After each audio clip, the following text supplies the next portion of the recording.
Hello everyone. In this session, we'll be discussing the Claim Eligibility Data template under the Employee Work Information section. We'll begin with the instruction sheet. Here first we have Tab section, which provides an overview of all the templates included in this section. Next, we have the Definitions tab, which explains each template in more detail to help you better understand the purpose and structure of the data. Following that, we cover the prerequisites. These outline the necessary requirements before entering data into the sheet. Then we move on to the template instructions. It's important that you read these carefully before you start filling out the data template. After that, please refer to the data entry instructions, which provide step-by-step guidance for accurately completing the template. Next, we have the Trigger section, which comes into play after filling out the worksheet. This section is used to validate the entries by highlighting any missing data or incorrectly formatted information. For a more detailed explanation, please refer to the Data Template Overview video. Now let's move on to the Claim Eligibility Criteria template. This template contains various columns required to define claim eligibility for different organizational roles and scenarios. Organization name.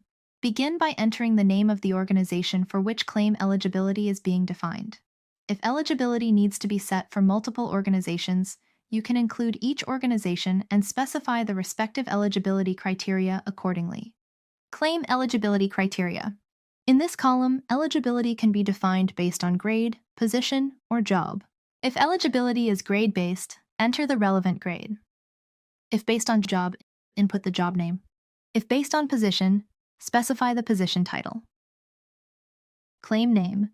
Enter the name of the claim. Standard claim types may include gift, entertainment, medical, mileage, travel, and other. Subclaim name.